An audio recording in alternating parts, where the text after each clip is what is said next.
কোনো সরকারি পরিষেবা নিয়ে সমস্যায় পড়েছেন, ভাবছেন কিভাবে এর সমাধান হবে?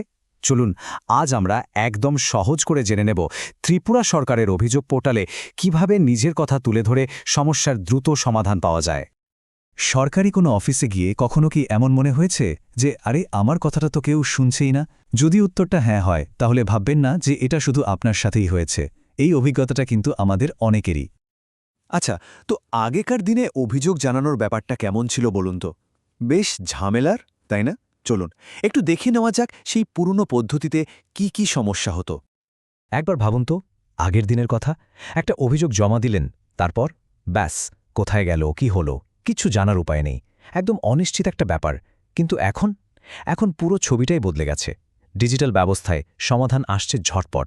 সবকিছু ট্র্যাক করা যাচ্ছে, মানে ১০০% স্বচ্ছতা। আর সবচেয়ে বড় কথা, যখন খুশি, যেখানে খুশি ২৪ ঘন্টা অভিযোগ জানানোর দরজা খোলা।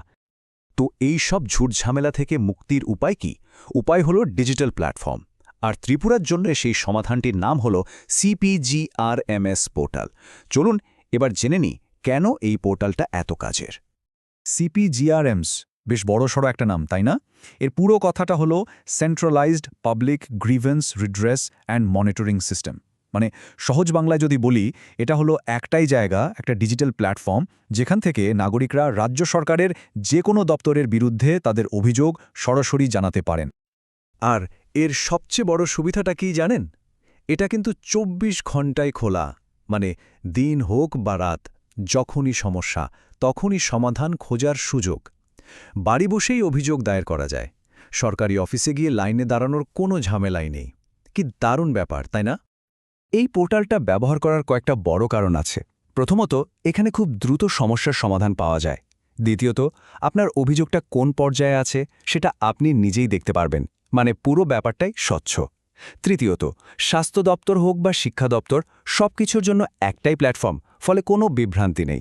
আর সবশেষে, আপনার প্রত্যেকটা অভিযোগের একটা পাকা ডিজিটাল রেকর্ড তৈরি হয়ে যায়, যা কখনো হারিয়ে যাওয়ার ভয় থাকে না। আচ্ছা, অনেক তো কথা হলো। এবার চলুন একদম হাতে কলমে দেখে নিই কাজটা কিভাবে করতে হবে। পোর্টালে রেজিস্টার করা কিন্তু ভীষণ সহজ। চলুন এক এক করে ধাপগুলো দেখে ফেলি। সবার আগে যেটা করতে হবে সেটা হলো grievance.tripura.gov.in এই ওয়েবসাইটে যেতে হবে। ঠিকানাটা কিন্তু খুব জরুরি, তাই ভালো করে দেখে নিন, কারণ ভুল ওয়েবসাইটে গেলে তো চলবে না। ওয়েবসাইটে গেলেই দেখবেন একটা অপশন আছে, লজ পাবলিক গ্রিভিয়েন্স। যেহেতু প্রথমবার ব্যবহার করছেন, তাই ক্লিক হিয়ার টু রেজিস্টার বলে একটা লিঙ্ক দেখতে পাবেন, ওটাতে ক্লিক করতে হবে। তারপর দেখবেন একটা ফর্ম আসবে, সেখানে আপনার নাম, ঠিকানা, মোবাইল নম্বরের মতো সাধারণ কিছু তথ্য চাইবে। ওগুলো পূরণ করে দিলেই ব্যাস আপনার রেজিস্ট্রেশন কমপ্লিট। রেজিস্ট্রেশন তো হয়ে গেল, এবার আসল কাজ, মানে অভিযোগটা জমা দেওয়া। চলুন এবার অভিযোগ দায়ের করার পুরো প্রক্রিয়াটা ধাপে ধাপে বুঝে নেওয়া যাক। এটাও কিন্তু খুব সোজা। প্রথমে নিজের ইউজার আইডি আর পাসওয়ার্ড দিয়ে লগইন করতে হবে। লগইন করার পর আবার ওই লজ পাবলিক গ্রিভেন্স লিঙ্কটাই ক্লিক করুন। এরপর আপনাকে বেছে নিতে হবে আপনার সমস্যাটা ঠিক কোন দপ্তরের সাথে জড়িত। সেটা সিলেক্ট করার পর একটা জায়গা পাবেন যেখানে আপনার সমস্যার কথা বিস্তারিতভাবে লিখতে হবে। আর হ্যাঁ, আপনার কাছে যদি কোনো প্রমাণ থাকে, ধরুন কোনো ছবি বা কাগজের কপি, সেটাও আপলোড করে দেওয়ার অপশন পাবেন। এখানে একটা খুব দরকারি কথা বলে রাখি, যখন অভিযোগটা লিখবেন চেষ্টা করবেন সেটা যেন খুব পরিষ্কার আর সহজ ভাষায় হয়। কি হয়েছে, কবে হয়েছে, কোথায় হয়েছে, এই সব জরুরি তথ্যগুলো দিতে ভুলবেন না যেন। এতে কি হয় জানেন, যারা আপনার অভিযোগটা দেখবেন তাদের বুঝতে সুবিধা হয় আর সমাধানটাও তাড়াতাড়ি আসে।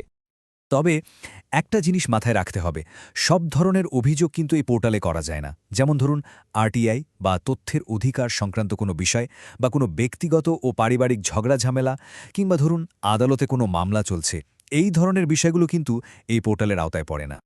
অভিযোগটা জমা দেওয়ার সাথে সাথেই আপনি একটা ইউনিক রেজিস্ট্রেশন নম্বর পাবেন। এই নম্বরটা কিন্তু ম্যাজিকের মতো, এটা খুব যত্ন করে রেখে দেবেন, কারণ এই নম্বরটা দিয়েই আপনি ট্র্যাক করতে পারবেন আপনার অভিযোগটা ঠিক কোথায় আছে, কে দেখছে, আর শেষ পর্যন্ত কি সমাধান হলো। এই যে পুরো স্বচ্ছতা, এটাই কিন্তু এই সিস্টেমের আসল জোর। যখন কেউ এই পোর্টালে একটা অভিযোগ জানান, তখন কিন্তু তিনি শুধু নিজের সমস্যার সমাধান করেন না, এর একটা অনেক বড় প্রভাব আছে।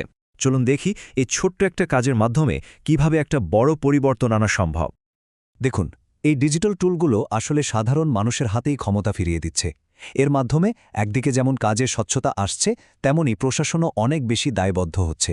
আর একটা ভালো গণতন্ত্রের জন্য তো এই দুটো জিনিসই সবচেয়ে বেশি দরকার, তাই না? তাহলে আর অপেক্ষা কিসের? নিজের কথা, নিজের সমস্যার কথা সরাসরি সরকারের কাছে পৌঁছে দিন। এই ডিজিটাল ব্যবস্থার সুযোগ নিন আর প্রশাসনকে আরও দায়িত্বশীল করে তুলতে সাহায্য করুন। মনে রাখবেন, আমাদের একটা পদক্ষেপই কিন্তু একটা বড় পরিবর্তনের শুরু হতে পারে।